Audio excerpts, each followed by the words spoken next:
and welcome to Daily Miles.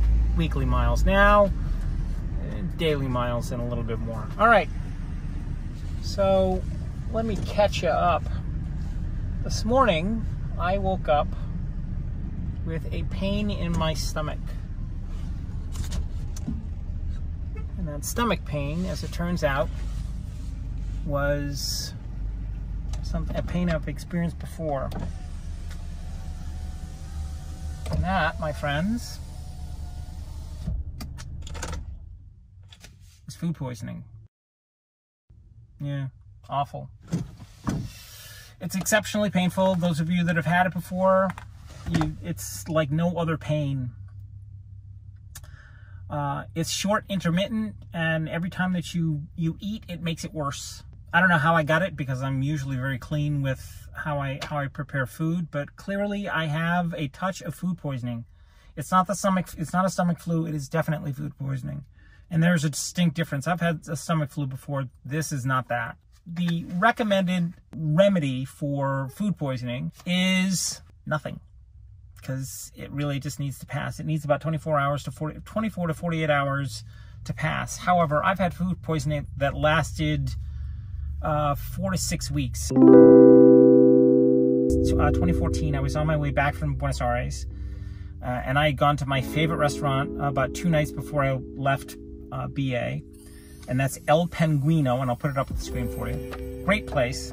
To their credit, in the 100 million times that I've been to that restaurant, because I usually ate there like 3 or 4 times a week, I was there for 3 or 4 months at a time. It was my favorite go-to restaurant, especially right before going to Milonga in the area, either Villa Malcolm, La Viruta, or any one of the 5 or 6 Milongas that are in the area, because they're all within walking distance. So I would, hit the restaurant before I went out dancing, and then go dancing, and then, that would be my night. So 2 nights before I left BA, I know this is sort of a long-winded story to get to I had food poisoning.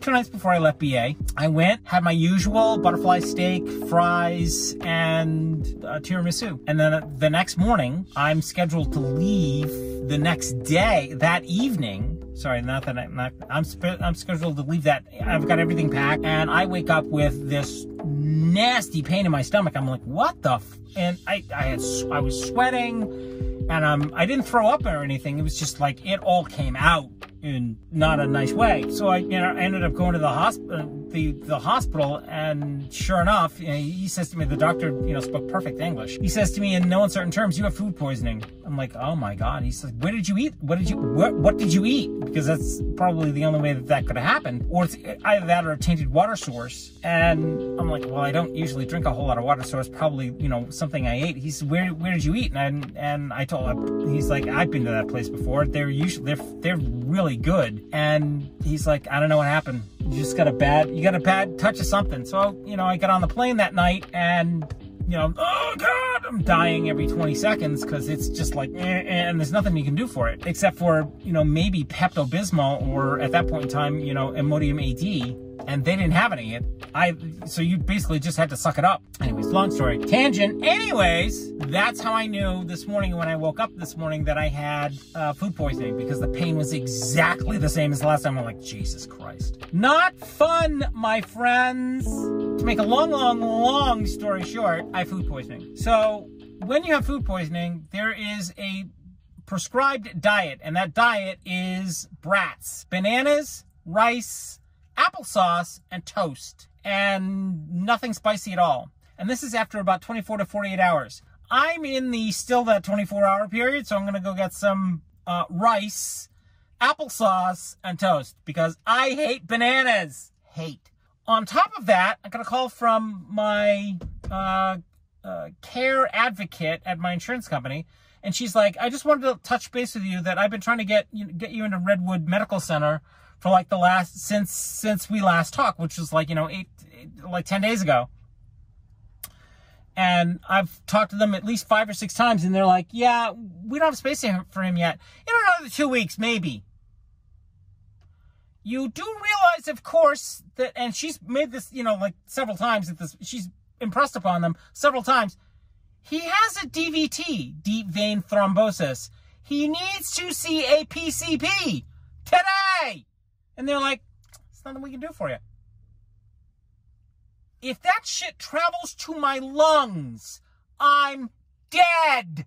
So she's like, yeah, you need to see a nurse today. Today, first thing tomorrow at the least. Let me get you on the phone with our nurse, and she'll recommend, you know, whether or not you need to see a nurse today. So she transfers me to their in-house nurse. We have a nice, you know, chit chat, and she's like, yeah, you need to see a doctor today. So let me see what we can do and get you in somewhere.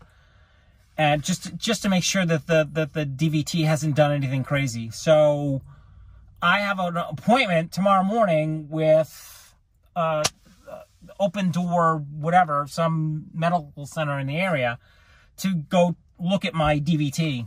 I love the American medical system. It's fun. All right, I'm going to go up in here. You know what's not here? White rice. Everything has a flavor. Oh no, it's right there. Long grain white. Ready rice.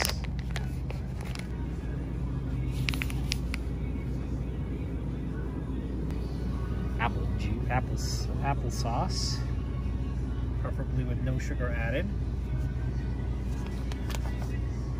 Unsweetened. Right. There's plenty of that stuff here, so I'm gonna go with the cheap brand. Applesauce, unsweetened. So I need some bread, some toast, the tea of brats.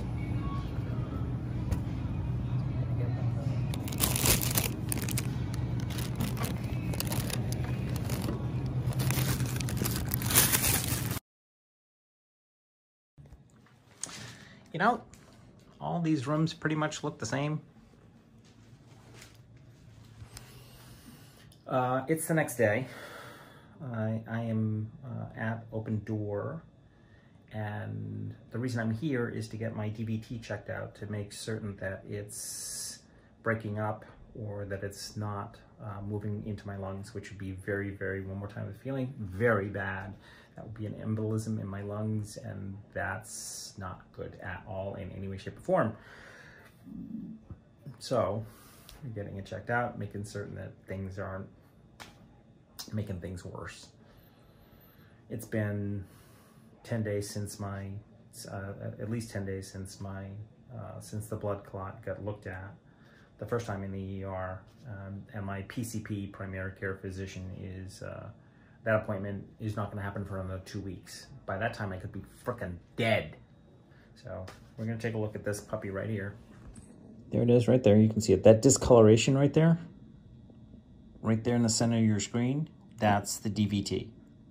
Because it's not getting worse, but it's also not exactly getting better.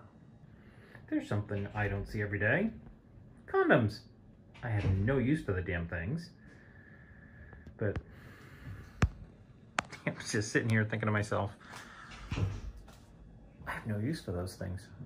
Zero. For those of you that you don't know, not dating, not planning on dating, don't have a romantic partner, have no desire for a romantic partner. Those things are freaking useless to me. Haven't had a romantic partner for 3, 4, almost going on 4 years. And plan to keep it that way.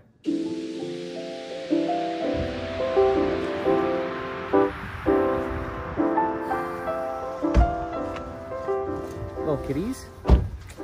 There you have it. As you can see, saw the doctor. Well, you didn't actually see that part, but saw the doctor. And suffice it said, no news is good news. And there you have it. All she did was, you know, she barely touched my arm and, you know, gave my heart and lungs a listen and went, oh, okay, there you go. Yep, you're live. I'm thinking this is a DVT. You need to, like, look at this shit ASAP. And they're like, yeah, don't worry about it. We'll be fine.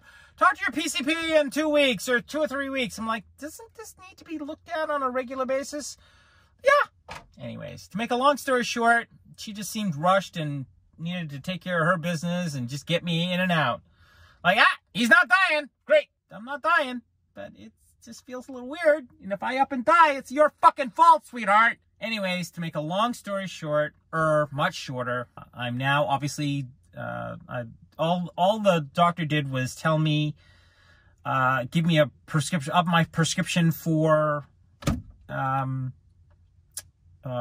Eliquis, which means I'm going to need a little bit more cash. So that's going to be fun.